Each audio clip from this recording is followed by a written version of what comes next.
Hello everybody, it's Yashar here, back again with another video, and in this video I'm going to talk about Enbridge stock. I will discuss their business, their future plans for 2022 and beyond, their dividends, and the risk associated with this company, and finally I will provide a detailed stock analysis using my personal discounted cash flow model, and will then provide you with the fair value of this stock depending on your investment goals. The company HQ is located in Calgary, Alberta, and their shares are traded on TSX for almost 51 Canadian dollar at the time of recording this video. They pay a significant dividend with a yield of almost 7%, 6.76% to be accurate at the time of recording this video. And the market capitalization of the company is around 104 billion Canadian dollar. Before starting the video, I want to emphasize that I'm not a financial advisor, and this video is not a financial advice for you to buy, hold, or sell this stock. This is just my personal opinion, and you should always do your own research before making any financial decision. With that being said, let's start the video.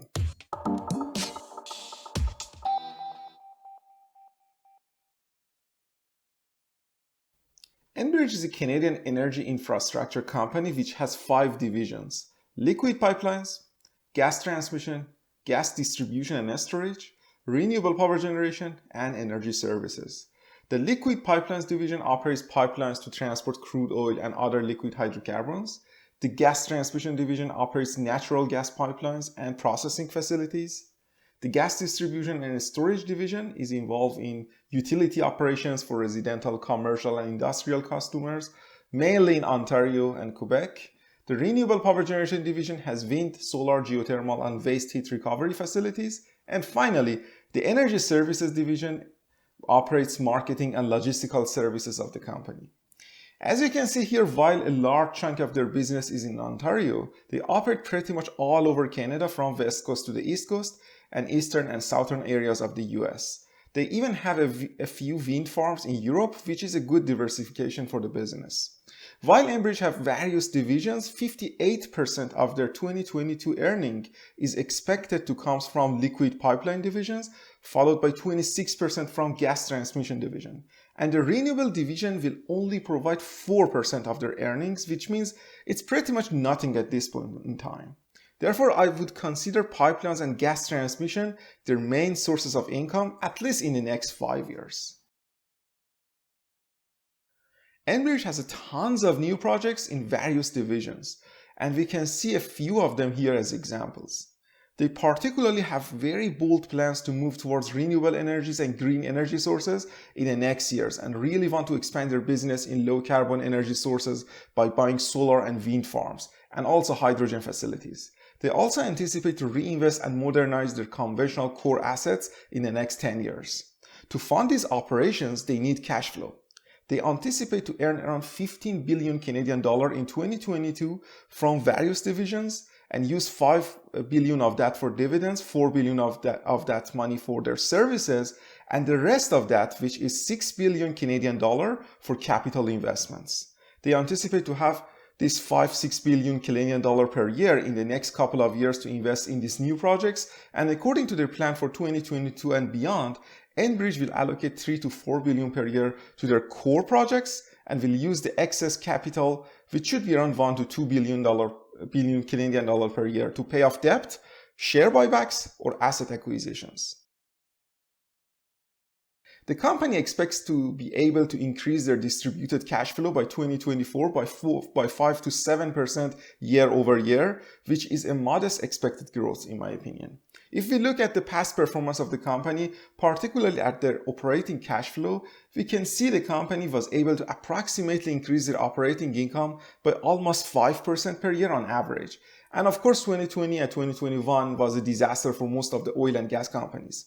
As such, I would say the company expected rate of growth does make sense, and we should probably expect to see similar numbers. I would say 5 to 6% growth year over year in the earnings and operating cash flow of the company in 2022 and beyond, depending on how things are going in the economy as of course. Overall, this is not a great growth rate, but for a mainly utility company, I think this is acceptable. Enbridge has a long history of paying dividend and increasing their dividend year over year, and that's why they are one of the few Canadian dividend aristocrats.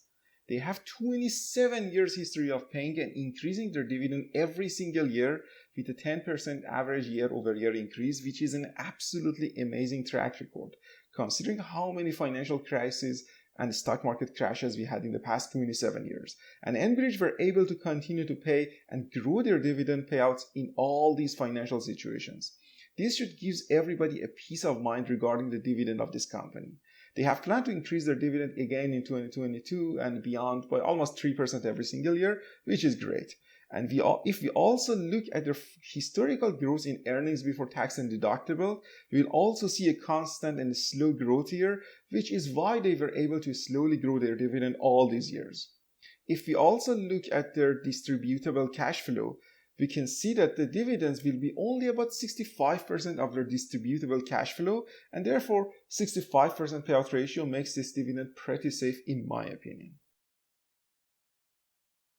Enbridge is a stable business with predictable cash flow from their long-term contracts, so their cash flow is somehow reliable. However, Enbridge has a relatively high debt-to-equity ratio of 1.2, which is the most important risk in their business in my opinion. Of course, this is not weird in utility business to utilize debt for growth, but still this is not an optimal number in my opinion. They plan to reduce their debts using their excess cash from operations in the next few years, and they anticipate to be able to improve their asset returns over time by selling low return assets and redistribute that cash into efficient facilities.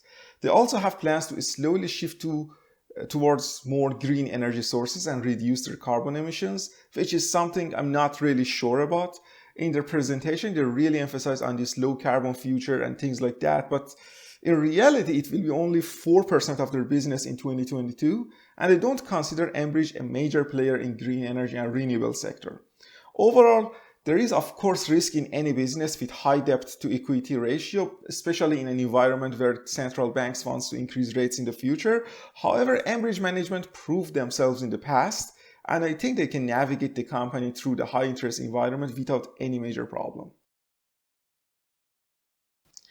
This is my favorite part of the video where I can show you my stock analysis based on the financial data I discussed in the previous parts of the video.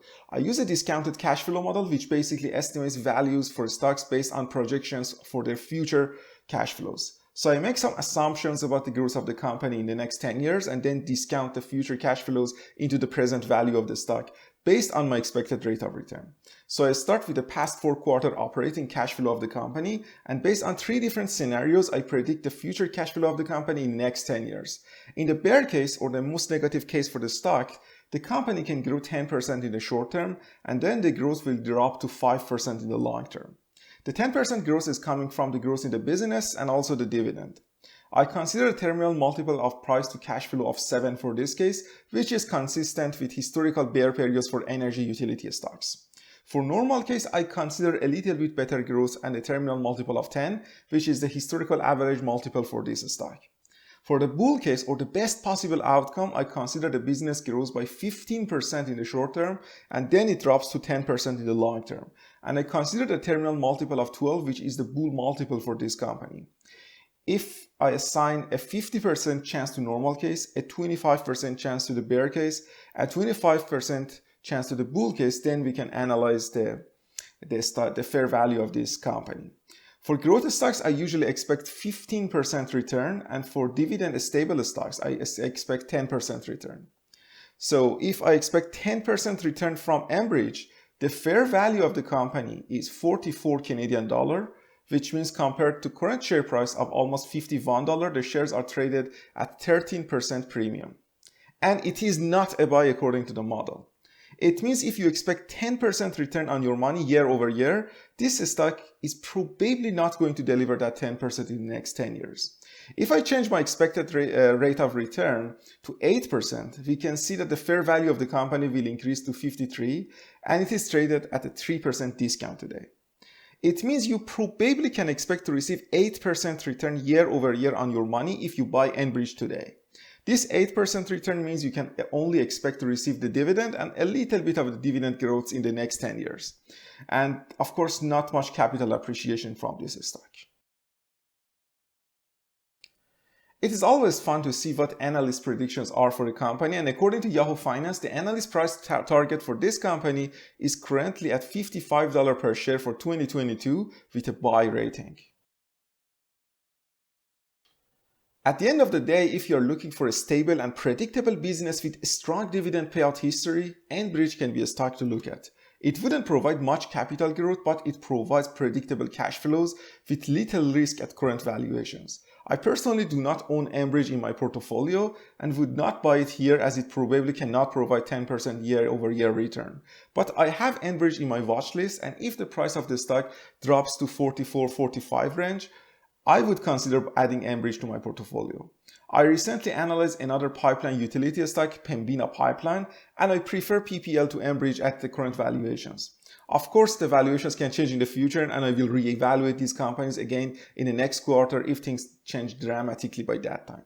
I hope you enjoyed the video, and I know it was a little bit long, but I tried to go over everything. If you enjoyed the video, please leave a comment and let me know what stock you like me to review next. And please consider subscribing to the channel to see similar videos. Thank you for watching, and I see you in the next video. Farewell.